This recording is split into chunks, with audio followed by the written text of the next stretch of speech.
Hello YouTube, this is Got a Radio Moscow here again with another beer review. I have to apologise for not posting another one yesterday. As you can probably hear from my voice, I was suffering from a little bit of a cold or a flu or something, and I've only just regained my sense of taste. But anyway, I decided that today will be my first Czech beer review. Now, many people often think of Germany and Belgium as being the premier beer countries, but I can assure you there's some very nice stuff comes out of the Czech Republic also. And this particular beer is no exception to the rule. Now, this one comes from the city of České Budějovice in southern Bohemia, Czech Republic. It's in the very, very south of the country. But this particular city has a brewing history that goes back until the 13th century, when the city was granted brewing rights.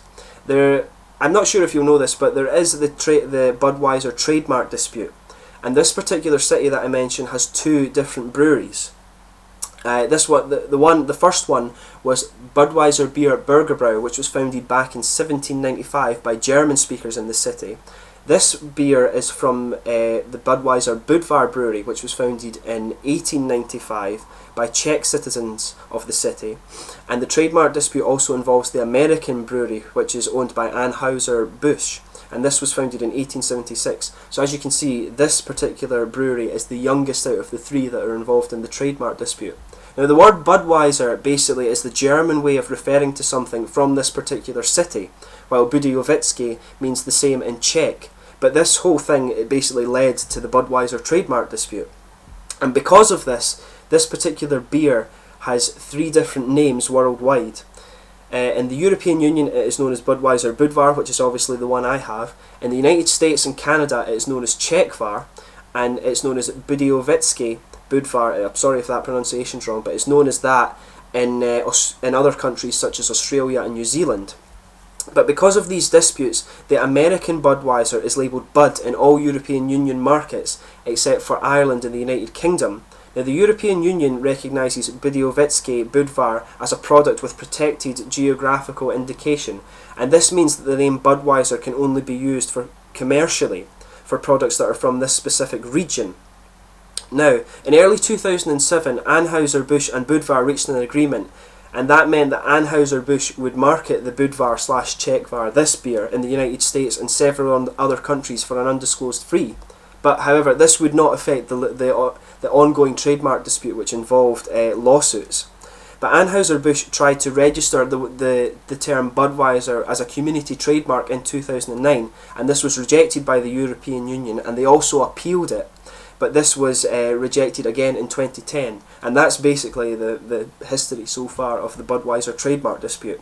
But interestingly, the original Budweiser, which I said comes from the German brewery, the one founded in 1795, doesn't actually bear the name. It's the two younger breweries that seem to be more fighting over this term Budweiser. The original one from 1795 is now called 1795 Original Czech Lager. Hopefully I can get a bottle of that and review it for you, because I think that would be very interesting, because that's the one, in my opinion, it should be the oldest one that gains the term Budweiser, because obviously it was the one that was there first. But anyway, I'm not bothered with the legal thing, I'm just here to enjoy the beer.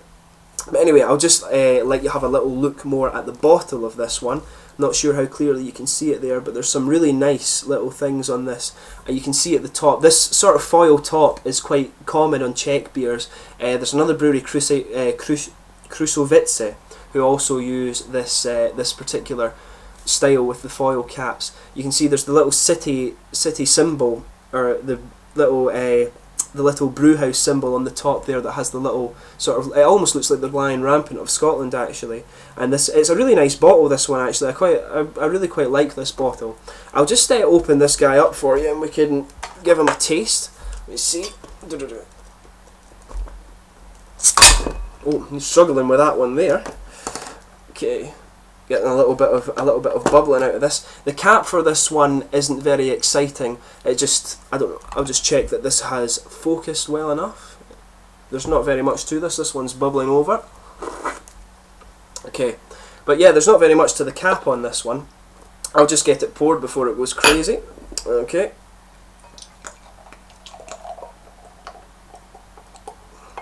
It's my first time my pour has gone a bit skew-if on the videos, but anyway. You can see there's a nice big head on this one. But yeah, this one is a 5% Czech Pilsner beer. It's Pilsner style. As you can see, the appearance is it's a really nice sort of clear gold. There's a good bit of carbonation in this one. As you can see, the head's really, really fluffy. There's not so much in the way of big bubbles. It's really, really small bubbles in this one.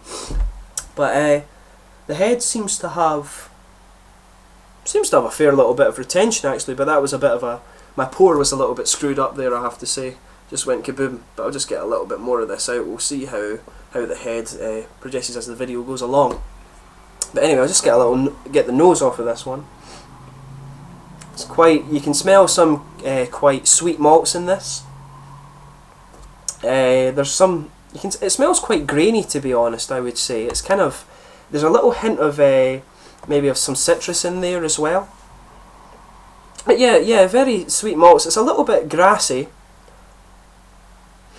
Yeah, there's some grain in there as well, and a little bit of citrus. It's got quite a nice nose to it. The grain is quite prominent actually. It seems to be a kind of recurring theme of the Eastern European beers, that they smell a little bit grainy. Anyway, let's just give this one a little taste. It's very kind of, you get some sweet hops to start with.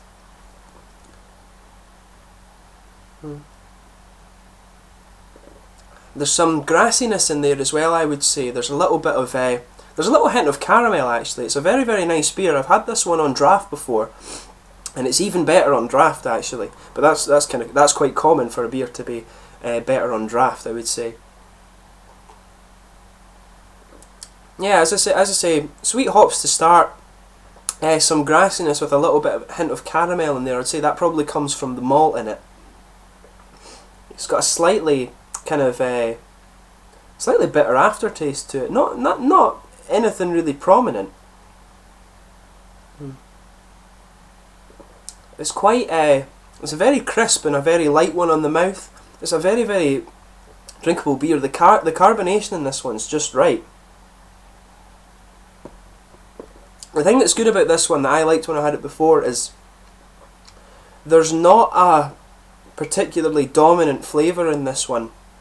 It seems to be, it's one of these beers that is very, very well mixed in my opinion. Yeah, I'm still getting that. It's the kind of, there's a very, very good balance in this between the malts and the hops, and it has that nice little hint of caramel. I really enjoy beer that has a nice little hint of caramel in it. As you can see, the head's kind of disappeared on this one quite a bit, but it's overall, this is a really, really nice beer. It's a very, very good one to start with from the Czech Republic, I would say. There's some really, really awesome breweries there, such as Budějovický Budvar, this brewery of course. There's also Staropramen, Pilzen Urquell, which is getting quite popular. We're getting quite a lot of different Czech beers over here in Scotland just now. But this beer, I would highly recommend it. It's a very nice Pilsner style. It's a bit more, it has that sort of Eastern European style to it, and I find that the Eastern European beers tend to be a bit more corny and things like that. But like I say, it's a very good beer to start with if you're having your very, very first Czech beer. But yeah, I really enjoy this one. Very nice Pilsner style beer, very well mixed flavours, very well blended in my opinion. But thanks again for watching, and hopefully on my next video I'll not screw up the pour again. But thanks very much for watching. Please subscribe and comment on the videos. Let me know, suggest different beers, subscribe to the channel, like the videos, all the usual stuff that you do on YouTube. But thanks again for watching, and I shall be back soon with another beer. I'm hoping to do a Belgian and a Czech, not a Czech beer, a Belgian and a Polish beer pretty soon. But thanks again for watching, and I shall catch you again soon. Cheers.